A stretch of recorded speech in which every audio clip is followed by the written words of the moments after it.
Welcome to the 4th episode of Don't Be a Fool in Hunt Showdown. Let's deconstruct the 6-kill single bounty server clear match while I share my thought process behind the decisions with you. And to be honest, I am pretty proud of that round. I've made some maybe foolish decisions in this match, but in the end they worked out. So the question would be, are you a fool when you do stupid things but win by that? Probably you are. Maybe a lucky fool, but still a fool. Anyways, this video consists of 2 main engagements within one match of trio versus trios. You will see a reckless push to save a burning man, nice teamwork in terms of close quarter fights with mid-range cover, a risky res, and some cocky penetration for a happy ending. We were a team of 3 MMR5 hunters, so we're entering the sweaty range of hunting here. I really like solos versus trios, with all the pressure and relief it brings, but in my opinion, team fights with evenly matched mates versus evenly matched enemies are the creme de la creme of Hunt Showdown. And I don't think the actual MMR range matters too much. As long as everybody is of similar experience, you can have some great fights. Well then, let's go. We are spawning at Catfish Grove and our final destination will be Darrow Farm. On our way, we are passing Healing Waters Church and Lockbait Docks, where our first engagement takes place. My mates are playing a Slate Riposte and a Springfield Crack. I am running a Drilling FMJ, not only because of the event and the bleed immunity, but I usually prefer the wallbang magic, which gets you closer to the long ammo advantages. There is a good showcase for this at the end of the match. For a sidearm, I bring the Scottfield Spitfire, also with FMJ. I just love this high power version of an officer. While after the ammo rework, shared pools are no big thing anymore, depending on the kind of engagement, it can still be an advantage. In this case right here, imagine a prolonged mid-range encounter, or on the other side a longer close-range fight. You bring some extra reloads for the gun you need in that specific situation.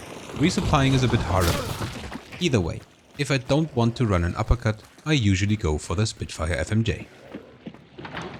In the first few minutes there's actually not too much happening. The only important thing would be that my shotgun mate loses a small chunk from a lantern run. Shit happens. As you can see, while I'm cutting fast forward, we don't pay too much attention to sound traps and possible ambushes. As I said in my previous video regarding playing it slow and sneaky, if you don't get ambushed, you wasted time, and if you do, a win feels way better. So we're chatting about muzzle velocity and special ammo, when suddenly... Yep, while that was not really a well set up ambush, they still get us from behind. You can hear a martini and I instantly realize that it's fire ammo. My mates are returning fire while I am ducking down, facing the floor and trying to heal myself. The knowledge about that fire ammo is very important in this situation. It will not penetrate even the thinnest wood.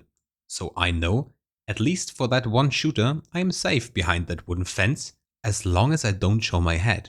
The mate with a crack calls a hit, and my other mate with a shotgun is switching to offensive stance basically and is actually protecting me with his body and presence. He gets hit with bleed ammo, another non-penetrating special ammo. I am getting another wooden cover between me and the enemies, and since I cannot find somebody to shoot at, I decide to throw a choke in front of my mate to provide some visual cover. And this is a good example for miscommunication or no communication, because I am using the choke and the general distraction to fall back to lockbait. I just assume that my shotgun mate will do the same, but I actually don't tell him what I am doing. Seems like he's staying over there either on purpose or due to not knowing that I was falling back. I mean, he's running shotgun and a conversion pistol with fanning, so it also kinda makes sense to stay in close range. Either way, he ends up solo on his side of the bridge. One of the enemies is pushing him and I manage to tag them. And instead of retreating, my mate is even pushing back. Sadly, he gets one-shot by a hand crossbow.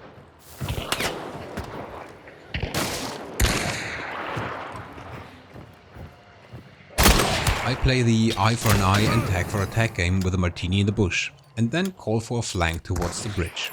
My crackmate is already on his way over there.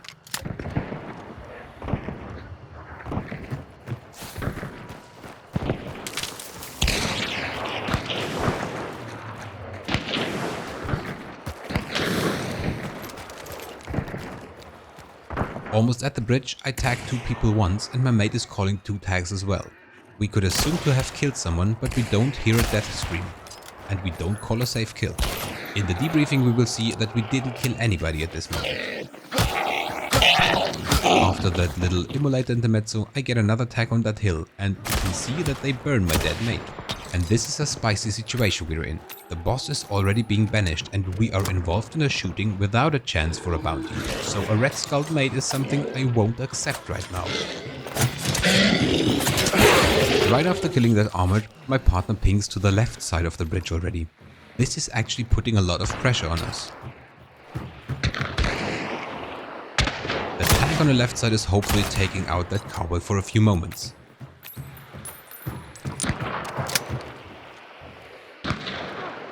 And as soon as I hear my mate getting tagged twice, I actually think to myself, fuck it, now or never, and I jump down to try to go for the joke.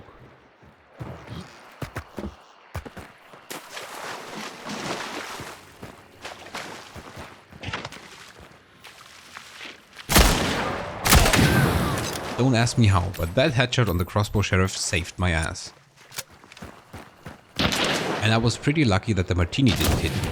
The tag on her opens a window for me to throw the choke bomb. And Mr. Crack finishes her. Super important kill here. But we're not done yet. I ping the last one, the cowboy, directly in front of me. And our long ammo angel calls a hit on him. Which tells my mind just one more hit and we are done. Well, and the fifth shot was the golden one. What a relief. You may wonder why sometimes I'm even shooting at an impenetrable cover and not just save the ammo for clear shots. Well, I can't tell for sure. It's probably a mixture of the following.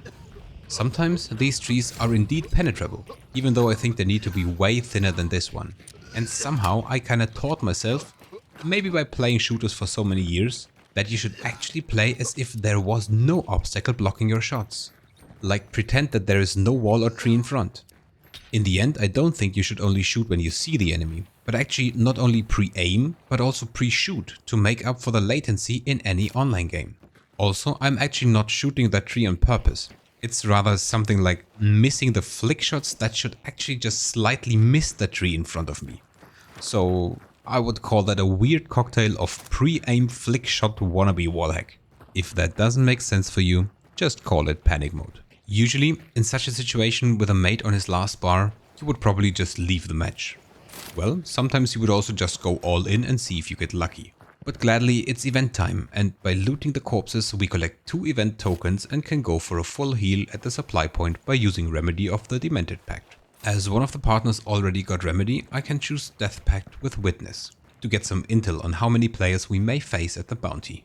Our partner with the crack is a very experienced player, so if I would need to guess why he's that far in the front, I'd say because he assumes that the bounty team has killed the 4th team already, and if we don't put up a fight fast, they might leave. That is some important general input here.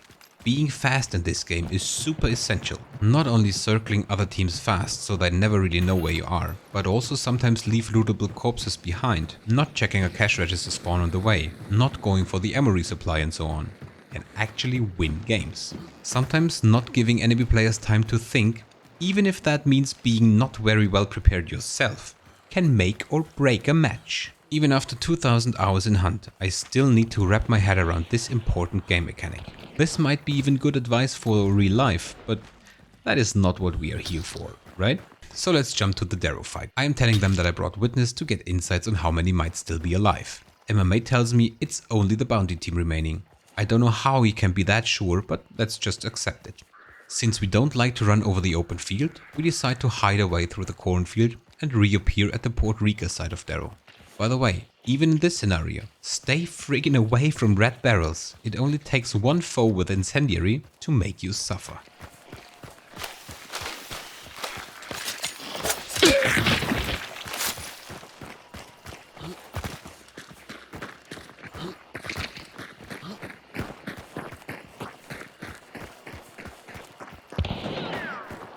We get spotted quite early, but it's fine for now.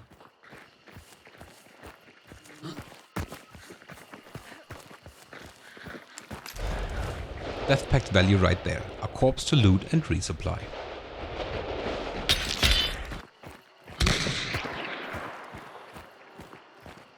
What comes next is the phase of the standard peekaboo, where every team tries to pick off one of the other team.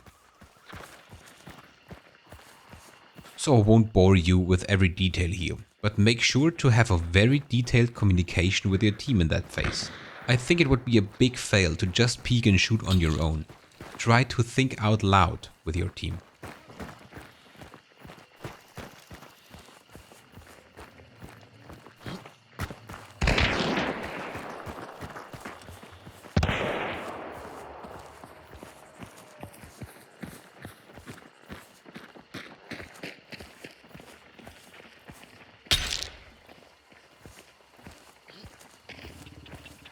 Our Discord was like 1 in the window, 2 in the courtyard, 1 directly on my ping. I hear wooden steps in the first floor.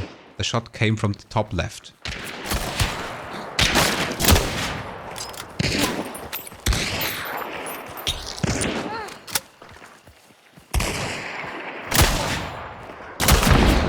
Also stuff like, I did not hit anything with the red barrel can be a valuable information. This would tell your team that there might be no one in the very left part of that attic.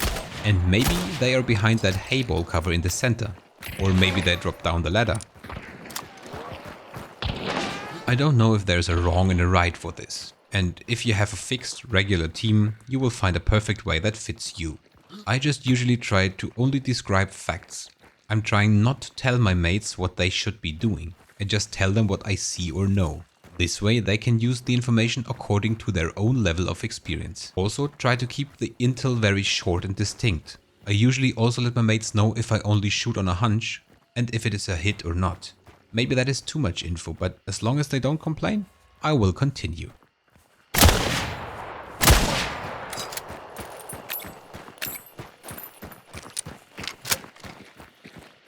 Another quiet phase is incoming, and to be honest, I'm just going with the flow.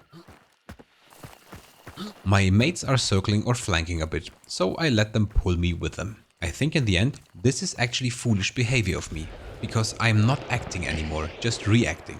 First only reacting to my mates of course, but this might also be the beginning of letting even the enemies dictate the fight. I mean, it's not an OMG fail or anything, it's just you should make them move to where you want them. Luckily, my mates are not only taking action, but Mr. Crack also takes 2 of the enemies out.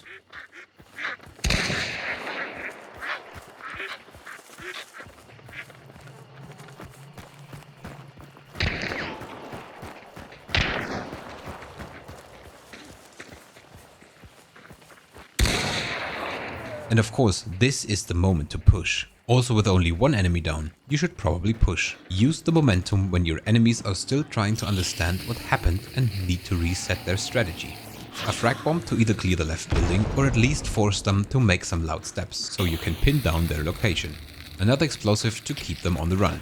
My partner is picking up the bounty to scan, and while we could just push in, we'd rather stay outside and try to penetrate. You might call us cautious here, or maybe even cowards. But hey, we kinda control the situation at the moment.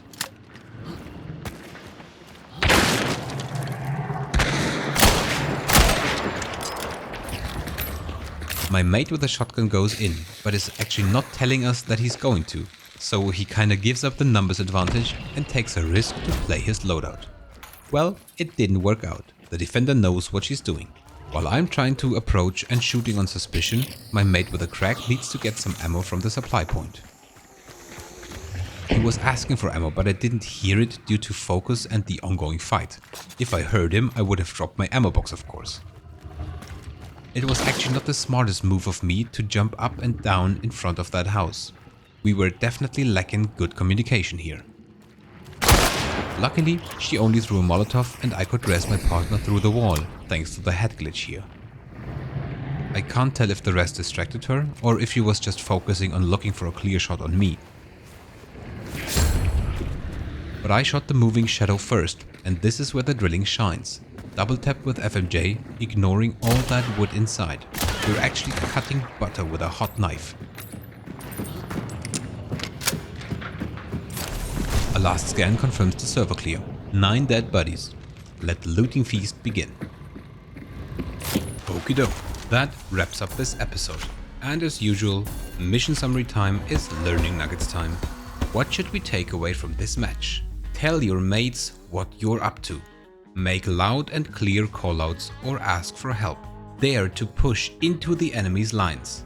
And most importantly, be fast. I hope you've enjoyed this breakdown. Put your own learnings in the comments. Leave a like and a sub if you dare to.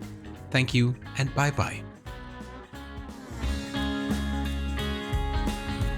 Try to imagine what would happen in your own mind when you hear a mate die. First, there is this oh shit second. Then you take a look to where they died. Then the pressure kicks in. Oh no, they might push, they might aim the corpse, they might even burn. And now imagine your second mate dies just 15 seconds later. Oh double shit, that's it. Maybe even some panic might come up. I mean, don't get me wrong, I've seen enough solo vs trio clutches to not underestimate a lone wolf driven to the corner. But they will have to deal with quite a lot of impressions, voice comms and playing through some scenarios within seconds.